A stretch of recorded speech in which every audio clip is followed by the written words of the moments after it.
Bonjour et bienvenue pour notre tour d'horizon économique, géopolitique et boursier. Nous sommes le mercredi 12 novembre et on va commencer par les tensions en Ukraine où il semblerait que l'on se prépare à nouveau à un conflit assez violent si on en juge par le matériel acheminé. Mais bon, pas de problème, les marchés ont l'esprit ailleurs. Ils ont surtout les regards braqués sur le Japon, où le Premier ministre a bien confirmé qu'il convoquerait des élections anticipées au mois de décembre. Le but, évidemment, c'est de se voir offrir un nouveau mandat complet pour poursuivre ces réformes économiques. Et pourquoi précipiter les élections? Tout simplement parce que comme ça ne fonctionne pas, les Abenomics, et que c'est de moins en moins populaire, si on attendait encore un petit peu, il risquerait carrément de ne pas être réélu. Et pourquoi veut-il se faire réélire? Eh bien pour proposer de reporter la prochaine hausse de TVA de 8 à 10%, non pas en octobre 2015, mais avril 2017, ou voire même au calendrier grec. Mais s'il n'y a plus de recettes de TVA dans le budget 2015, on va dire que le déficit japonais va littéralement exploser. C'est pas un problème, puisque la Banque centrale rachète tout. Elle s'est bien fait...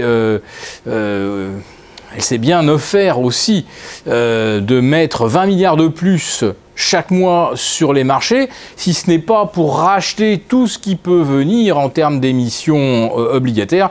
Eh bien, on se demande pourquoi, à ce moment-là, elle interviendrait. Et puis, alors, aux États-Unis, là, on ne voit plus que la hausse d'ici la fin de l'année. Le scénario doré, hausse avant Thanksgiving, pour donner envie de consommer aux ménages américains. Et puis après Thanksgiving, quand on aura constaté les magnifiques résultats des ventes, Alibaba a réussi un tour de force mardi en arrivant à vendre pour 9 milliards 300 millions de dollars de matériel informatique, 45% de smartphones en l'espace de quelques heures.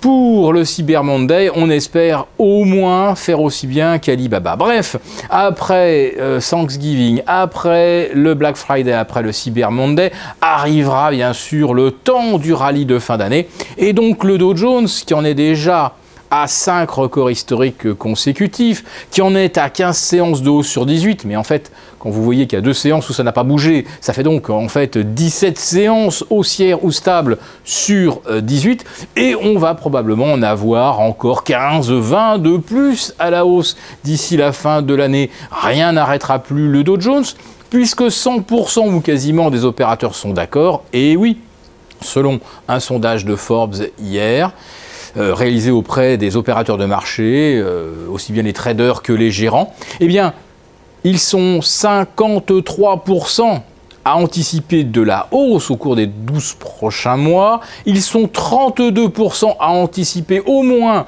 la stabilité, voire de la hausse. Alors ceux-là ne vont pas renforcer leur portefeuille, mais ils ne vont rien vendre. Ils veulent simplement se laisser porter par la vague et encaisser les dividendes. Et les vendeurs, combien sont-ils? Eh bien, ils ne sont plus que 15%.